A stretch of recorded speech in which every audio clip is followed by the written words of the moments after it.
Hey guys, what's going on? It's Phil here from TechSmart, and today we're doing a massive unboxing, review, and comparison of the brand new Tab 4 family.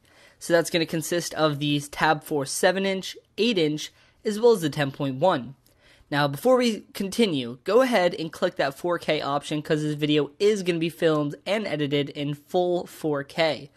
Anyways, without further ado, let's go ahead and jump in and see what we're going to get in the box. So starting off with the Tab 4 7-inch, on the front of the box you have a picture of the tablet itself. Flip the box over and you're going to get some logos and specifications. Popping the top, you're greeted with the Tab 4 7, and underneath that you're going to get the micro USB charging cable, AC power brick, as well as your info guides, warranty information, and all that good stuff that you're probably never going to read. Looking at the Tab 4 8-inch, it's almost identical. On the front of the box, you have a picture of the tablet itself. Flipping the box over, you have the logos and specs. Popping the top, you're greeted with the tablet. You have the micro USB charging cable, AC power brick, as well as those info booklets. Looking over to the largest box, we have the Tab 4 10.1. Front of the box, you're going to have the tablet.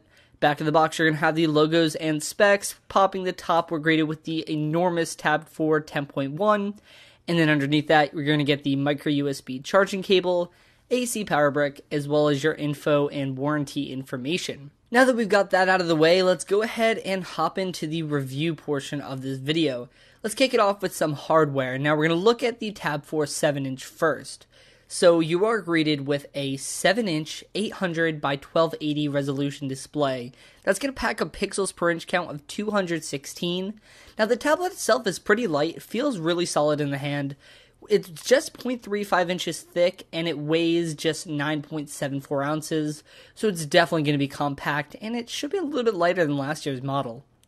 On the front of the tablet, you have the Samsung logo right up top next to the front-facing camera. You have a capacitive multitask and back button, which is new, as well as a physical home button, and now Samsung has included this faux aluminum trim, and it definitely looks pretty nice. I kind of enjoy it. On the right side of the tablet, you have the sleep wake button, volume rocker, IR blaster, as well as a micro SD card slot, thank God. On the top of the tablet, you have the 3.5mm headphone jack. Along the bottom, you have the micro USB charging port. And flipping the tablet over, you have a faux leather back material, very similar to what we saw on the Galaxy Note 3, not necessarily following suit with the Galaxy S5's perforated backing, but nice nonetheless. It's a nice step away from Samsung's typical plastic, and we can all enjoy that. You're also going to have a 3-megapixel rear-facing camera, Samsung logo, and a single speaker. Yeah.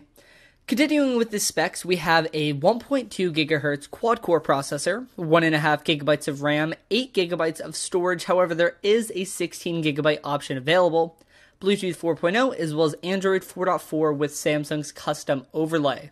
Switching gears, let's look at the Tab 4 8.0. So you're going to have an 8-inch display with a resolution of 800 by 1280. Same resolution as the 7-inch, which is going to leave you with a pixels per inch count of 189.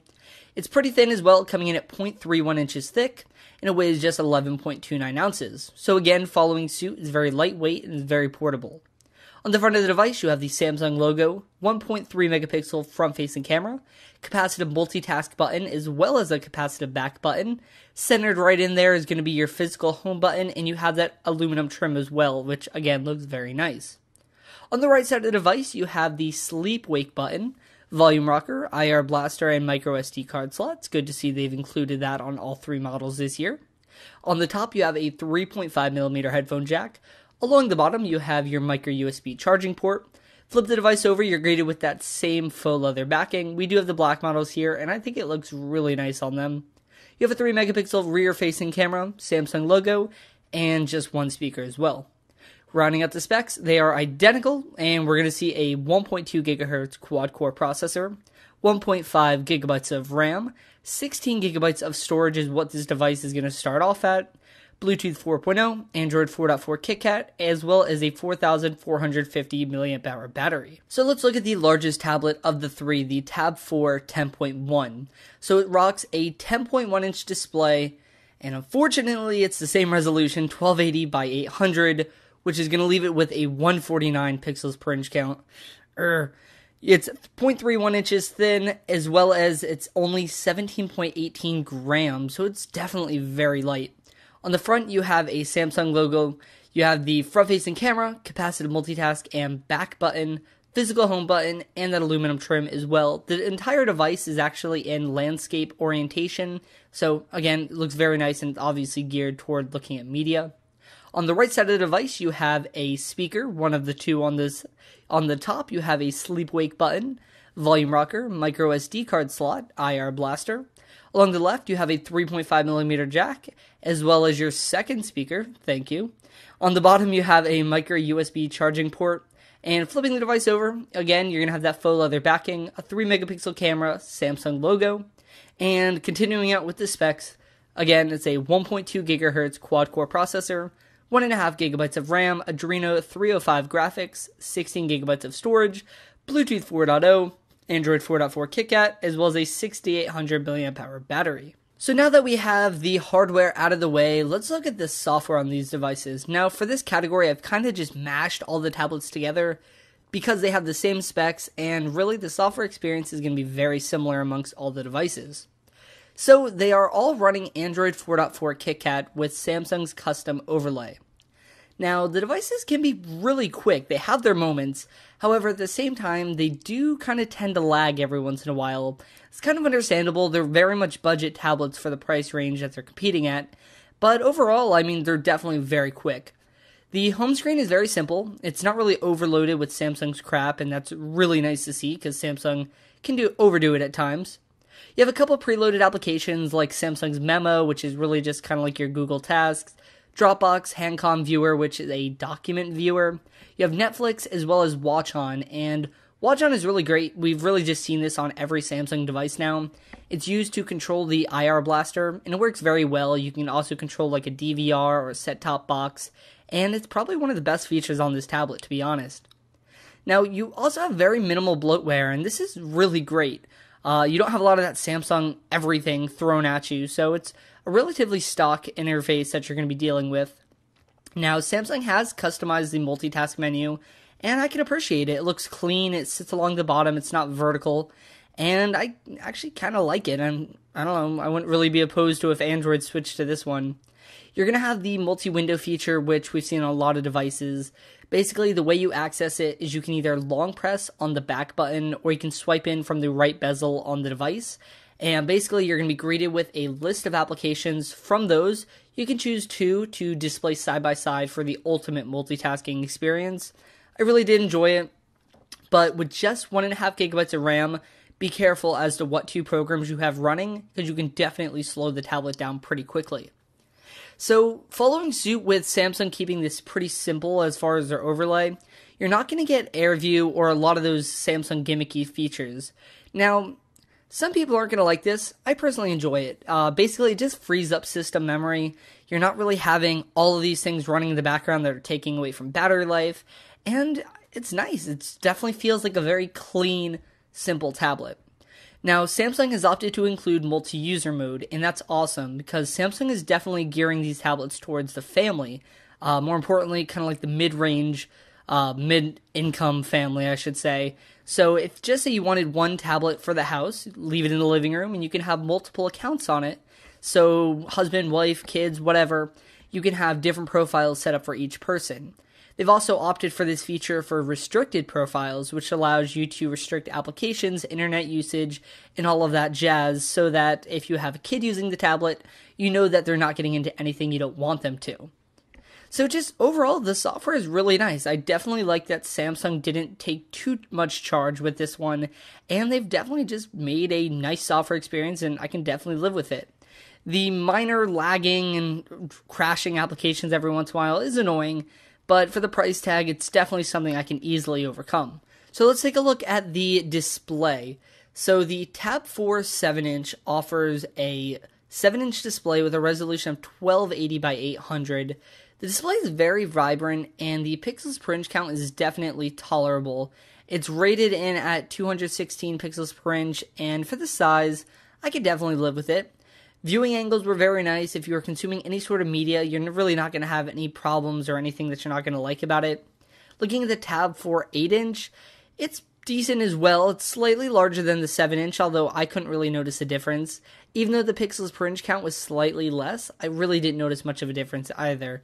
I mean, going from 7 inches to 8 inches, it really is kind of like a blur. You're not really going to see which one. I kind of sometimes forgot which tablet I was using.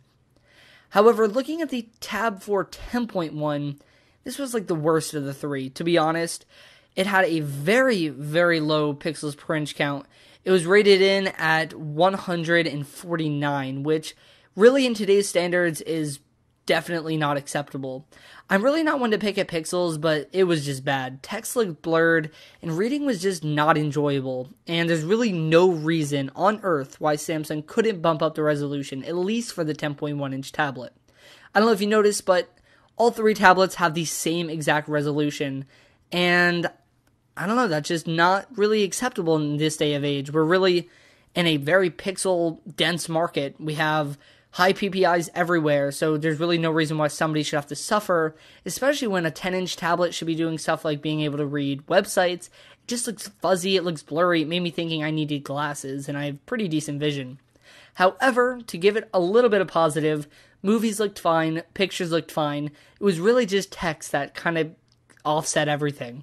So battery life is pretty good on the three tablets. We are going to break it down separately just because they all have different milliamp hour ratings on the batteries. So looking at the Tab 7-inch, it has a 4,000 milliamp hour battery, and it's pretty solid. It's rated at 10 hours of internet use. With my usage, I was able to get around 2 days of light use. If I was using it a little bit during the day, you can leave it on overnight or shut it off and you'll be good to go for the next day as well. However, once you really get into the heavier use, you're going to be looking at around 7 to 8 hours before the tablet is going to need to recharge. Looking at the Tab 8, it has a 4,450 milliamp hour battery. Again, it's pretty solid. It's rated at 12 hours of internet use. I got pretty similar battery life on the Tab 7, around 2 days of easy, pretty light use, and around 9 to 10 hours of heavy, hardcore use. Looking at the Tab 10.1, it has a 6,800 milliamp hour battery. It's rated at 10 hours of minimal use, and for some reason, I really kind of got the worst battery life out of this one. It was looking at around 7 hours of heavy use, and if I tried to split it up amongst 2 days, I really couldn't get through a full second day on light use. I'd get about a day's and a half worth of use. But then again, it is the largest display, so you kind of have to take that into consideration. And when I was using it, I tend to be using more so movies. So let's take a look at the cameras, and these are really nothing to talk about. Be totally honest, it's a 3 megapixel camera on all three devices, no flash, no autofocus. The one major benefit is that Samsung did include some different camera modes, so you have stuff like auto, night, sport, and panorama, which is pretty cool that they added that, but I don't really know if it's necessary. I don't really have a problem with people using tablets to take photos, that's great, whatever. This camera was just definitely slapped on the tablet for some reason. The camera in the front is decent. It's 1.3 megapixels. You're not really going to use it for anything other than a cheap selfie, or if you're on Skype, which is definitely going to handle well. But regardless, with either camera, if you're not in any sort of perfect light situation, good luck.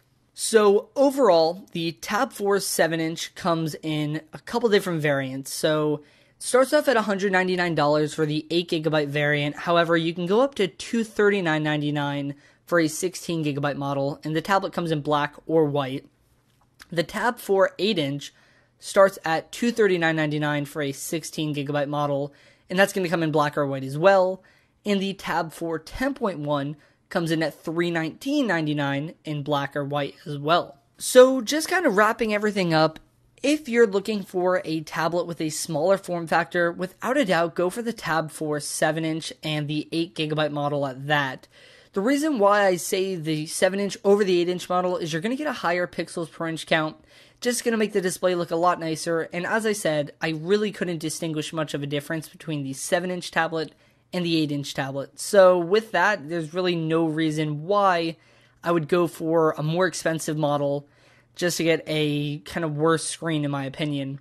Also, if you're going with the 8GB model, you can literally buy an 8GB micro SD card for like $6 and make it a 16GB model. So, what is that? $206, and you just saved yourself $34 right there. So, smaller form factor, go for the Tab 4 7-inch. If you need a larger tablet, Tab 10.1, at the same time though, low screen resolution, and it's 320. You could probably go find yourself like a Nexus 10, and you're going to be better off with that in super high resolution. You may have to buy it used, but at the same time, you're probably going to get a much better experience out of it. Anyways, guys, thank you so much for watching this video. If you enjoyed it, be sure to click that thumbs up button. Let us know in the comments below which tablet you would be considering getting, if you're getting any of these at all. We'd really like to know, and we're going to be responding to as many as we can before the comments kind of fill up. Anyways, guys, I will see you in the next video. Be sure to subscribe and follow us on Twitter. All the links are going to be in the description below. See you guys next time. Later. Later. Later.